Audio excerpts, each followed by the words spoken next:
Hello everybody, it's Steve, and for no reason whatsoever related to the last presidential election, I'm going to show off a game from 2005 that shows off a second American Civil War. This game is called Shattered Union, and through the magic of editing, here is the opening cutscene. Following a disputed election and a tie vote, the U.S. Congress installs the most unpopular president in U.S. history as David Jefferson Adams becomes the 44th President of the United States. Shortly after the election, increased unrest, rioting, and a growing number of militias have given rise to ever-increasing domestic terrorism. In response, the president invokes the Homeland Security Act and declares martial law on the West Coast and other areas of the country. Though highly contested, a Supreme Court ruling sidesteps the electoral process, disqualifying popular presidential candidates from several states. Public outrage explodes when a sham election leads to incumbent David Adams accepting a second term in office.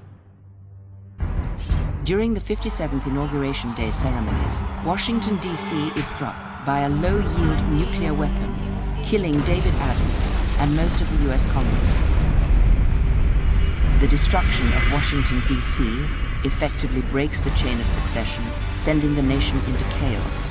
In an emergency vote, the European Union deploys peacekeepers in the greater D.C. area to secure international interests.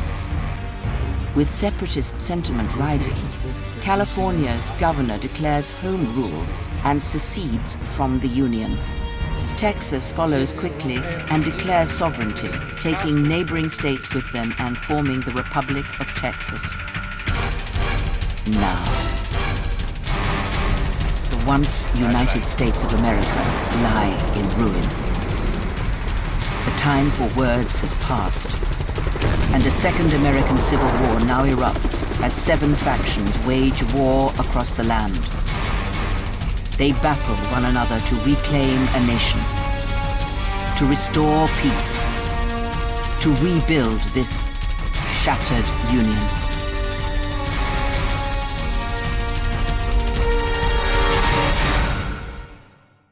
So yeah, again, this game came out in 2005. You can see here at the bottom of the screen it says version 1.00, September 22nd, 2005. This was released by 2K and PopTop Games. This is available on Steam right now. I'll have a link to it in the description. I'll also have a link to a patch you have to put into the game to make it work on newer computers, because this is an older game. I'm playing this in windowed mode, and I've got these little things on the side of the screen off to the left and right, just so there isn't just a weird background in it. But this game was very intriguing when it came out to me because it was that alternate history. I think Cody from Alternate History Hub would just have a field day with this game. But like the narrator said, it almost sounds a bit like a discount Dame Judi Dench a little bit. But in the campaign, let's see if I can get this to load here. You have 7 factions. You have the New England Alliance, which mainly comprises of New England extending down into like western Pennsylvania, Ohio, a little bit of West Virginia, and I'd probably say a little bit of northern Kentucky. It's a little hard to tell just with all the coloration. You have the European Union. They came in after the initial attack, and they've occupied the D.C. area. You have the Confederacy, mainly sticking up for the southeastern United States, the Republic of Texas, the California Commonwealth, the Great Plains Federation, which is mainly the Great Plains states and also part of the Great Lakes states. And you also have Pacifica, which is Washington, Oregon, Idaho, Montana, Wyoming, parts of Colorado, a little bit of Utah in there too. But you get to pick as one of these different factions, and you look at the bottom here, you have these different things that each of them get to do. It's a turn-based strategy game, which is a little bit different from what I usually play, but it's still an interesting concept. Note that there are 2 states that you don't see on here. You don't see Alaska or Hawaii. They're separate, they're independent things, and throughout the course of the campaign, you do actually have to go against Russia, who, unsurprisingly, was responsible for the attack that started this whole thing. They try to annex Alaska back from the United States during this conflict. Once you kind of reunify the United States, you go after Russia to retake it, and you do get actually different cutscenes based on how the game ends. If I recall correctly, there are 4 different cutscenes from this game. Let's see if I can actually get a little bit of gameplay to work here. So you need to take 150 objective points for this. New Orleans is 70 points, Baton Rouge 50, Mobile 40, Biloxi 40, Hattiesburg 30. And currently you have 0. So I got some supplies dropped in here. And it's just the little movements of each of the characters, each of the sprites, as you go through the game. There's not really much in the way of patches for this game because there wasn't a lot of support, I think, when this game initially came out all those years ago. But if you are looking to try something that's a little bit in the alternate history idea, you could totally go for it. There. Objectives on map. End turn. Let's see if I can just kind of move up my way here. And also this game reminds me a little bit of Advance Wars, the DS game that came out. I can't remember how long ago that game came out, but it does remind me a little bit of that game. Move you up a little bit too. Probably should be moving these guys up a little bit more concentrated, just to try to make sure that I'm not going to be running into some unit that I probably should not be running into. But I'm about to grab Hattiesburg here, and I think... Was Meridian an objective for me? I don't think it was. Yeah, no. I gotta get all the way down to here to make this work. Now, this is the type of game you're into. I highly recommend you pick this one up. I believe when I checked it up on Steam and downloaded the patch for this game, it's about $5. So, worth an idea, worth trying to give it a shot if you're looking for an alternate history game to play. Let's see if we can actually get an engagement going here, because I do have these infantry over here. Alright, they healed up. Oh, we actually have some movement now. A vehicle. A tank. Ooh, we got some tanks now coming my way. Anti-air, so I gotta be very careful with this guy.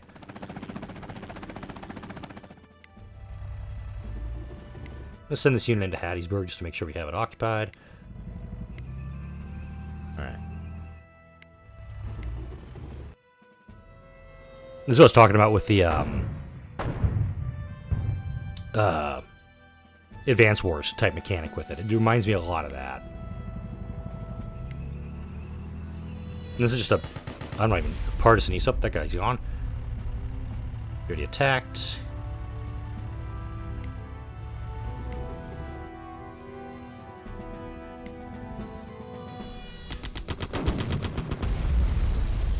Again, it just gives me that reminder of those games from long ago.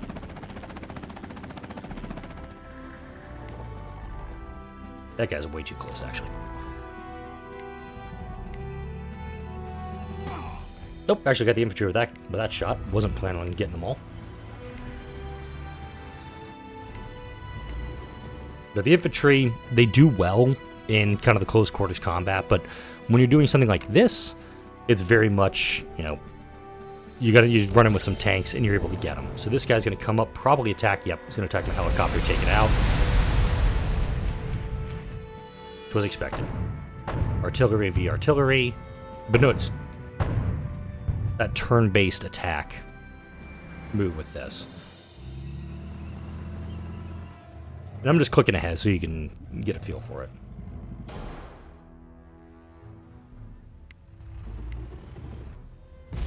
Get that paladin out of here. Get that Humvee out of here. Attack him. I think... Nope, not enough to take him out. So you use him to attack him. We'll kind of use these guys just to make their way into New Orleans. So yeah, we're pretty much closing on New Orleans already. Seriously, there's nobody in Nola right now? It's going to be a cakewalk mission for me then.